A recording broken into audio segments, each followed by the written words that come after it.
falsifying his statement is much more difficult than verifying. For example, let's go back to our analogy of gold in Alaska. If I say to you, there is gold in Alaska, and I can verify that, all I need to do to verify it is to go to Alaska and find some gold there. I've proven the truth of my assertion. But suppose somebody says, there's no gold in Alaska.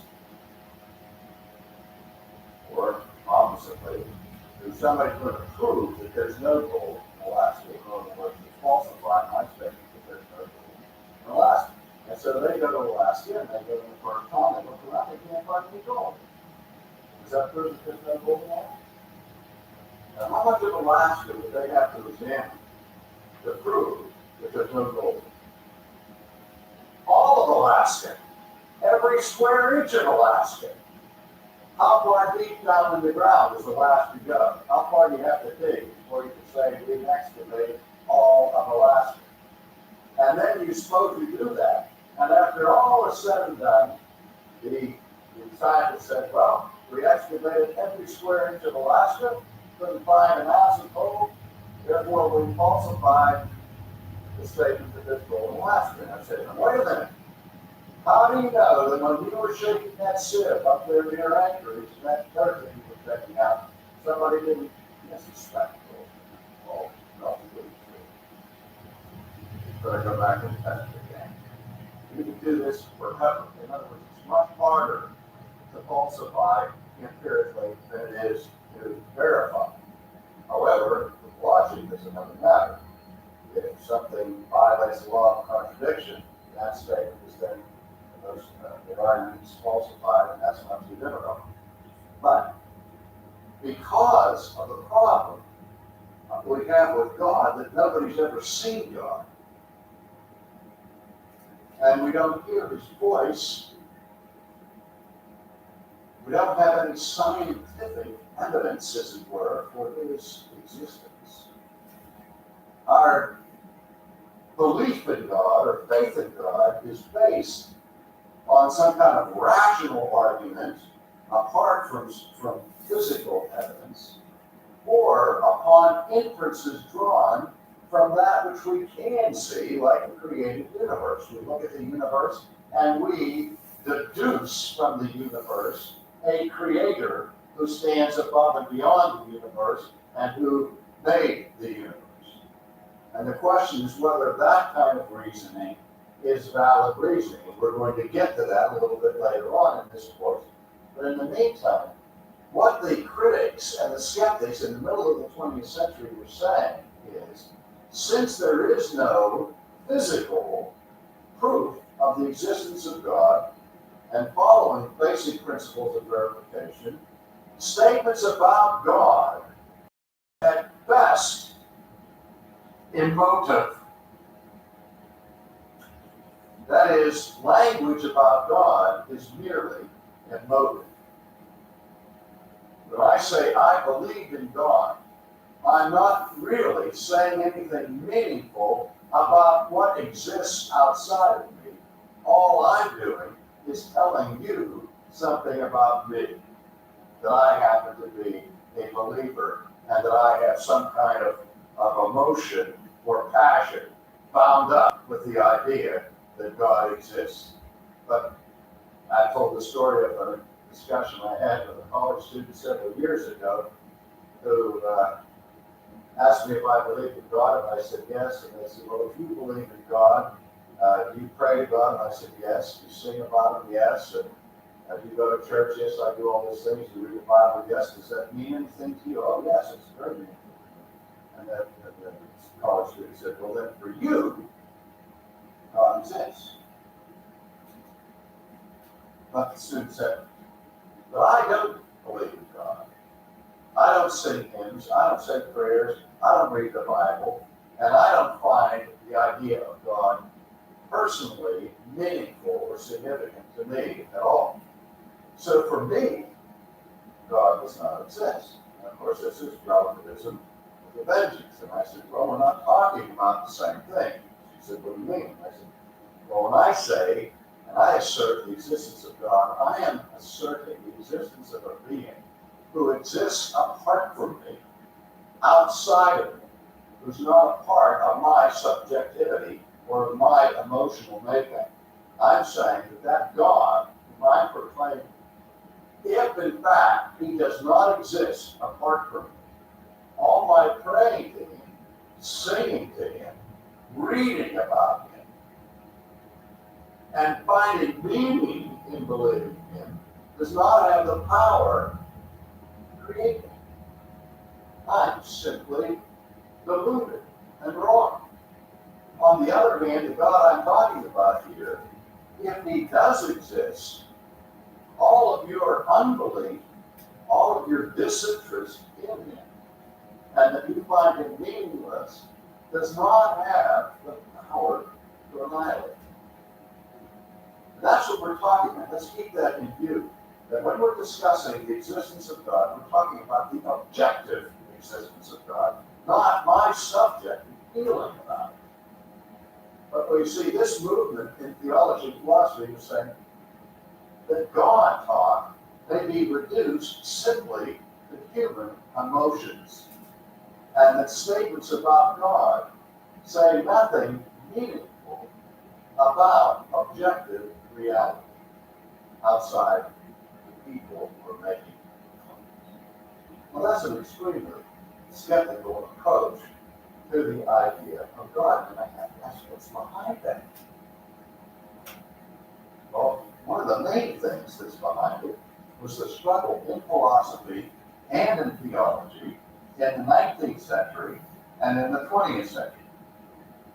In the 19th century, following the Enlightenment, we saw a massive attempt among philosophers and theologians to redefine religion, to redefine historic Christianity particularly, in naturalistic terms.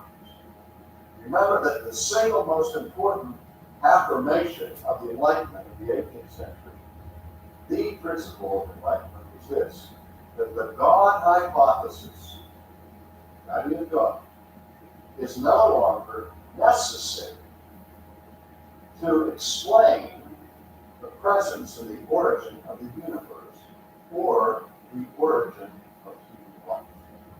See, before the Enlightenment, even secular people were very much impressed by the classical arguments for the existence of God as a necessary postulate to explain the universe and to explain human life.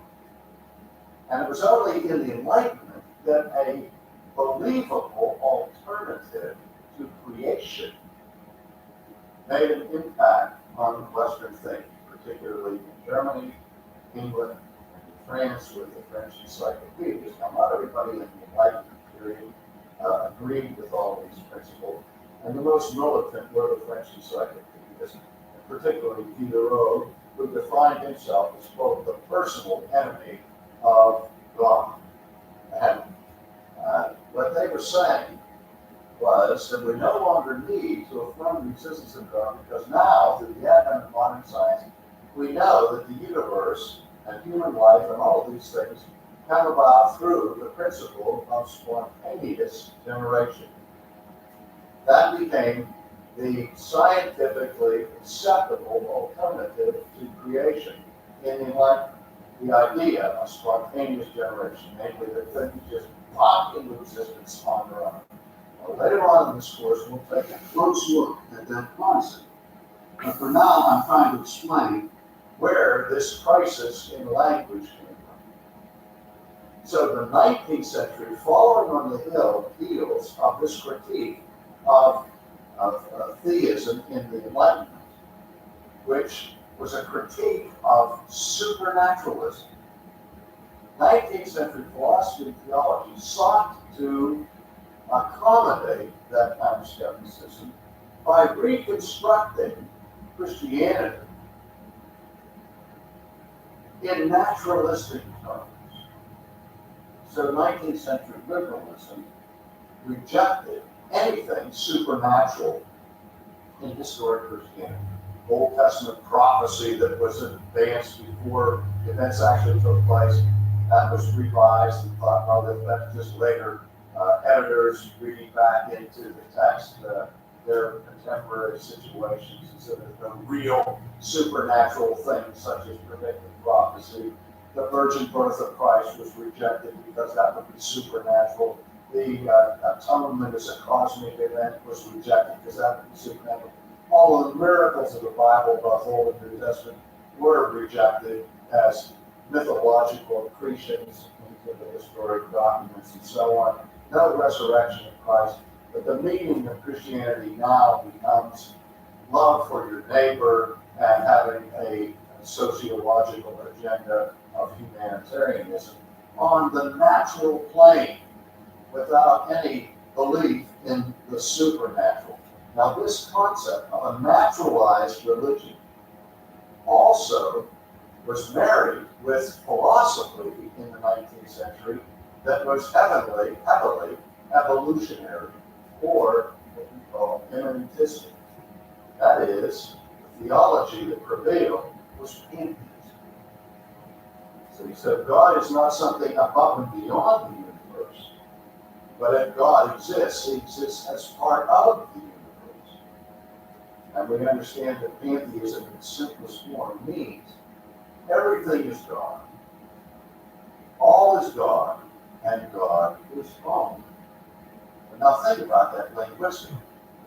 If everything is God, and God is all, then the word God itself does not refer to anything particular. If it refers to everything in general, it refers to nothing in particular. But the term God has no particular meaning or significance. And so with this immanence concept, there was a crisis of language, whether you could speak meaningfully about God at all. Now this provoked a crisis in philosophy and theology, and at the turn of the 20th century, there was a reaction in Europe against literalism and an attempt to reconstruct the transcendence of God, the sense in which God is above and beyond the universe. And this renewed emphasis to try to redeem Christianity from liberalism and restore the supernatural did what often happens in attempts to correct one error, the pendulum swings in the other direction to an overcorrection. So the philosophers and theologians who were now studying God in his transcendence came up with language like this, that God is wholly other. God is so different from the universe, we must flee so rapidly and strenuously from identifying God with the universe, as pantheism does, that we have to say that God not only is God not to be identified with nature, not only does he exist above nature, but he exists totally above and beyond nature. Not only is he different from us, but he is, as one German philosopher said, ganz andere, completely different. And then the other phrase that all our generations refer to in English as God being wholly other. This attempt to salvage transcendence as well means what? Paved the way for an even worse crisis about speaking meaningfully about God than the previous. And we'll see how that rolled itself out in our next section.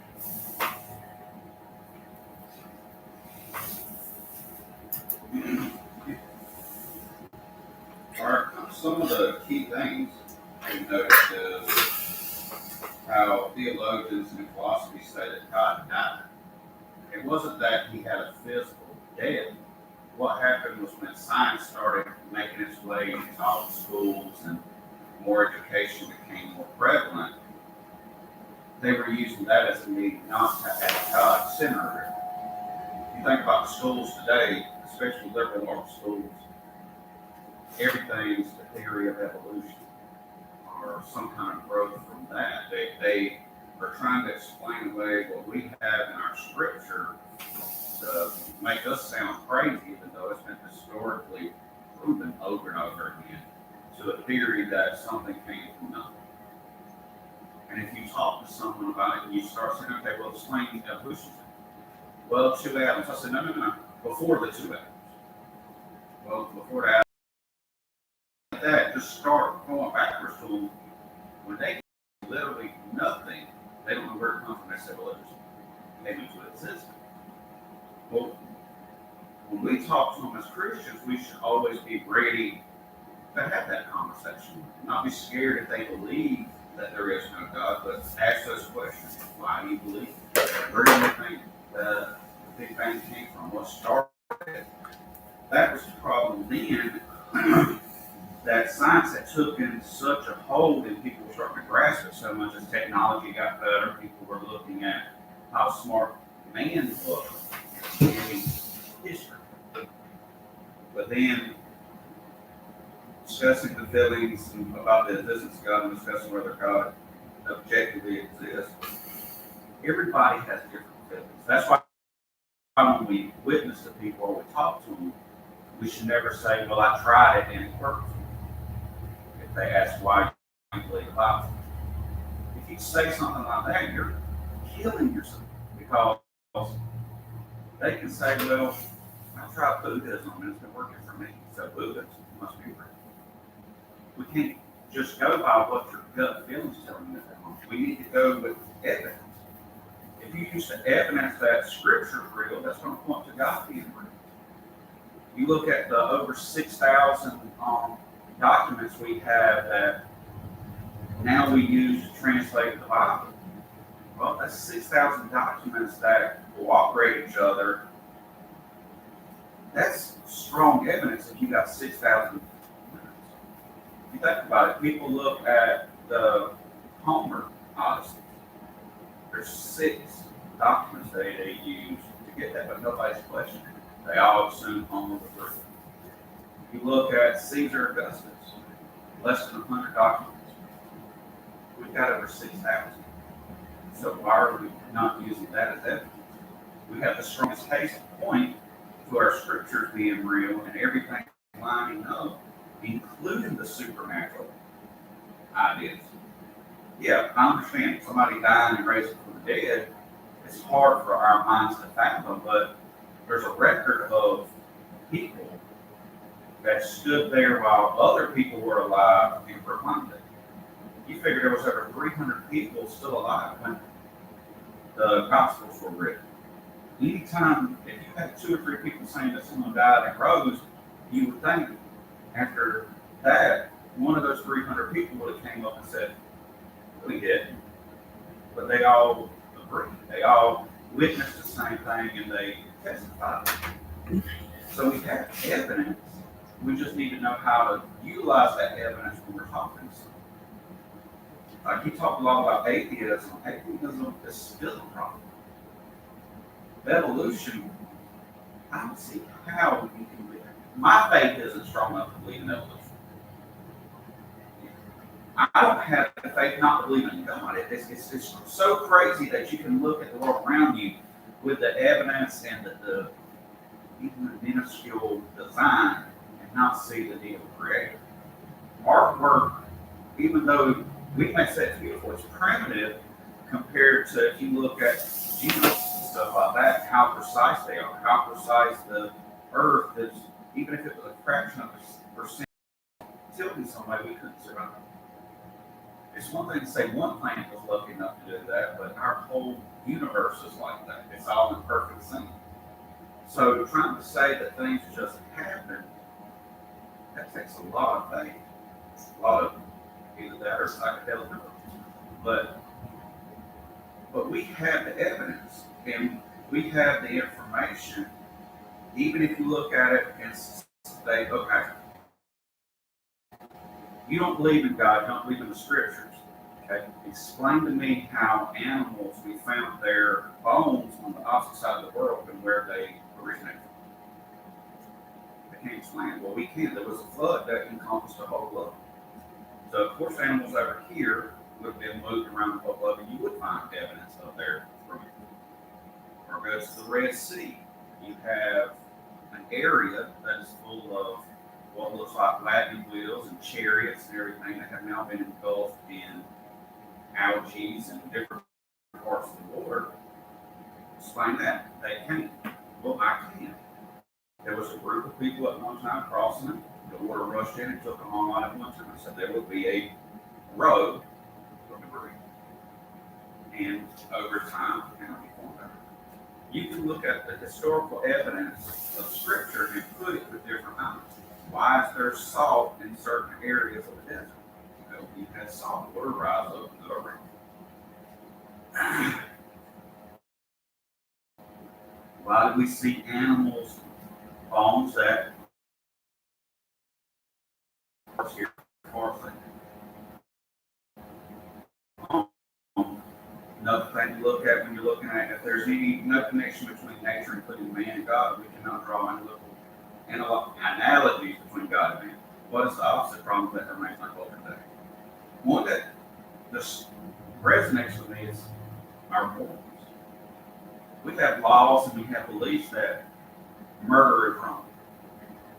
Okay, well, if you don't believe in God and you don't believe in the Scriptures, where are you getting your morals from? Why are you respecting your parents? And they're saying, well, you're supposed to. But what makes you supposed to respect your parents? What makes it not okay to murder? They just, atheists and other people that don't believe in the Bible, they can't answer those questions. As Christians, we can say, well, it's not okay to murder because God told us it wasn't. We have to obey our parents because God told us. Not that we just feel that that's the right thing to do. If we didn't have God's commandments for what we do, I could say, well, it may be against your morals to commit murder, but I feel like it's okay and necessary. What makes your morals better than mine? With a Christian, we can say, I worship an all-powerful God that created everything, gave us rules to live by. This is what He expects from me. That's why I follow Him. How does the general objection of the supernatural affect the life of your church or the Christian church as a whole? Like he was saying, there's a lot of churches that have gone away from the supernatural ability of God, trying to take away the miracles, walking on water, resurrection. Without resurrection, we have no salvation. Without His supernatural ability, we have no God, we have no Scripture, we have no angels, we have no devil. It's nothing. You cannot have God without His abilities. If He isn't all-powerful, isn't supernaturally above us all, then what is He? Just someone that's watching us, a peeping Tom? Think about this. If there was not supernatural ability protecting Scripture, how do you explain it being protected from all these generations and never being changed? People could say, well, they had to change. Do you understand how hard it would be to change 6,000 documents to match in different areas? How a group of people would have to do that and not get caught. You might do it once or twice, but you're not doing it 6,000 times. But we see supernatural things happen around us. We've seen miracles. We've seen wrecks that should have took people out instantly. People come out unscathed. We've seen an embryo turning to be able to do that. So yes, the supernatural stories in the Bible. Yeah, the stories that we enjoy reading. Like I said, I love listening to Samson. He takes one ball and beats off 1,000 coming over you, giving you strength. It is important to remember that God is supernatural. It is important to remember that yes, He did die and come back. If He died and didn't come back, we would still be lost. We would still be destined for hell. But only through His resurrection is Harley saying. It was necessary. We need that. Look at creation around you. You cannot tell me that with all the order and design in it, there's not something supernatural. You look today, we've had more cases and everything of people spotting aliens in the last 10 years. You've had redacted publications from our military journalists. Yes, I believe people saw something. But I also believe that demons and the devil have abilities to come and present themselves certain ways to mask the fact that there is God and angels. They're not going to present themselves as fallen angels. They're going to put themselves in something to get our mind off of God. Because how many people can they get straight if we now believe in aliens? Granted, I love sci-fi movies, always do. And I'm not saying God may have created other planets. It don't matter to me. My goal is this planet because this is where I'm living and I've got to get to it. But think about how that's going to make people react if one day the news comes on and introduces you to aliens. It's going to rock the core of Christians and everybody. But what if it's just Satan's deception? People say, well, God,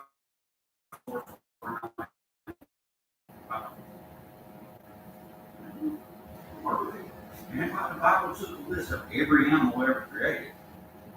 We only discovered 20% of the animals in the ocean. So you're telling me the ones deep down that we can't get to don't exist because they're not written down? So this is God wanted to, he can create what he wanted. This was his canvas. It was his artwork. I don't need to see everything that he created to know that he has the ability to create.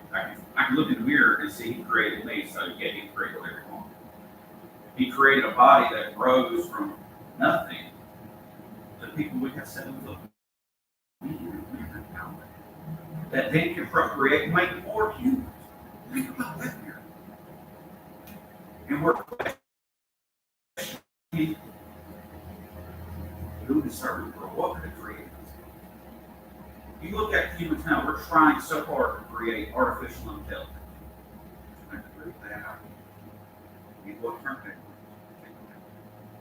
But, and they've got some very good robots and AIs that are learning from them. Look at our bodies here today. Look at our minds here today. There's this program. They don't have feelings. They don't have the true emotion. Yeah, they can be programmed to smile. They can be programmed to look like they have emotions, but they don't have that soul. No matter what we do and what we do create with technology, we cannot copy the soul. Even when they were doing cloning in the early 2000s, they cloned the goats and the sheep and the pigs. Yeah, they look like pigs. They look like goats. But they even said their actions were different. Their mannerisms were different. Because they were not designed by the Creator. They were just abominations created by the creationists. We can't play God because we're not Him. Yeah, we can look and we can see what we assume is the whole genome of our existence, but we can only go so far. 50 years later, we might find another DNA track in our bodies that we didn't know existed. There's no telling what's in us that makes us who we are because we're not God. We cannot see what He said. He knew 2,000 years ago where we're going to be at today. And He prepared us. And you see how He prepared it because we're still finding information across seas that's pointing us to Him. Look at the worlds and the countries that have fought Christianity, but then turned to Christianity and how they change. Everyone that's gone up against God has fallen. And then you see countries that are small, as been said in the Testament. Look how small Israel is. Look how many countries have attacked Israel in the last 6,000 years. They're still the same. We're a young nation. But God has blessed us tremendously because we were founded on His beliefs, on faith in Him. And he let us grow and prosper quickly. But now look at us.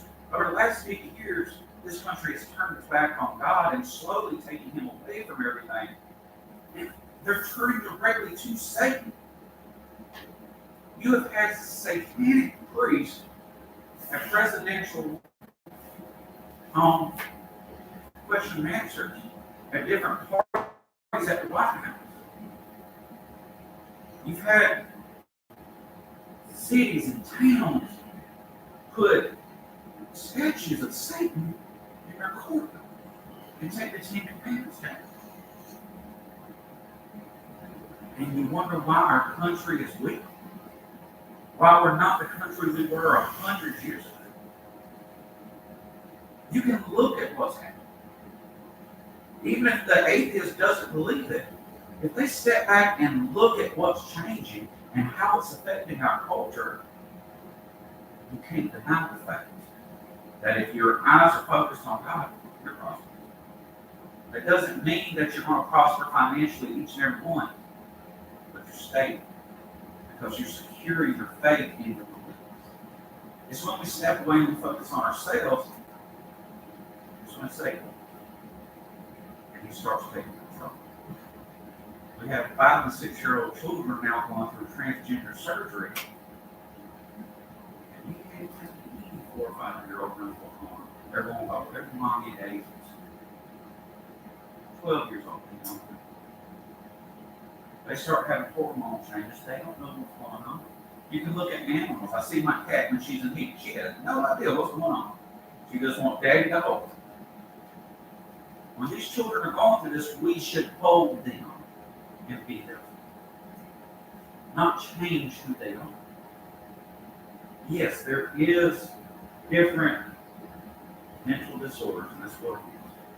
But they don't know what's going on. They never felt right. They don't know what's going on in their own body. They don't feel normal. But that doesn't mean you start cutting on a child. That means you talk to them. You work with them. You find out what the root cause is. It's not changing them. It's not brainwashing. It's listening and being nurturing. It's being parents. It doesn't take a Christian just to do that. That should be common sense that you take care of your child. Or even if it's not your child, you take care of other children when you see them, or other people. You don't just try to change their life. Scar them up that where the mental issues that they're going through today that you mask 20 years down the road, they do find help. They realize they're going home with me, and it makes it worse. Or it never gets treated as suicide. It never gets treated and they don't shoot themselves. Mental health has become an issue because people couldn't care. They started saying, well, pop this pill, you'll be okay. We forgot that the doors of the church needed to be open. 50 years ago, how many churches were full? Let's be honest. Almost every church was full. 20 years ago. Not all of them, but I'm going to say 80%. 5 years ago, 40%. Today, 10%. What are we going to do? Just keep turning our way from God. Crime rates go up, church members go down. It all counteracts. And it's our fault. We have the tools, we have the knowledge, we have the scriptures, we have it all. But we just I can look at old documents from the 70s and stuff when Billy Graham was doing his crusades. People show up, sing together, praise and worship. You get 10 people to go to a Bible pushing, scripture accurate product. Which what the world wants to hear you have prayer. You have Kanye West making a mockery on stage of Christian music, selling out arenas. You have Joel Osteen lying to his congregation and charging them tickets to come in, but his congregation.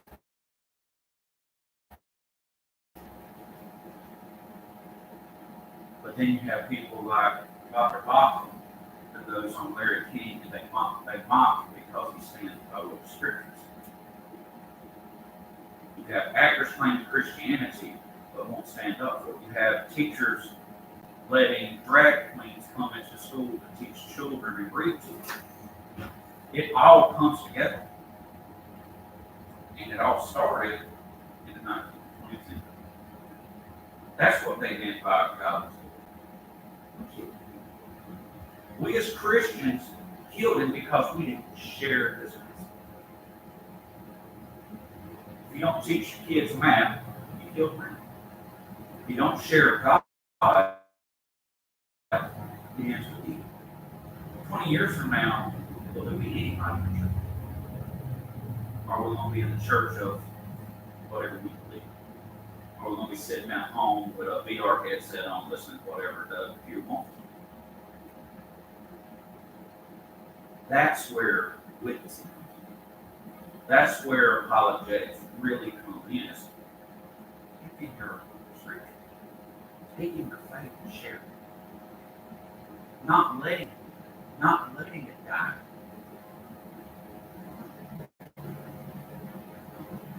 Always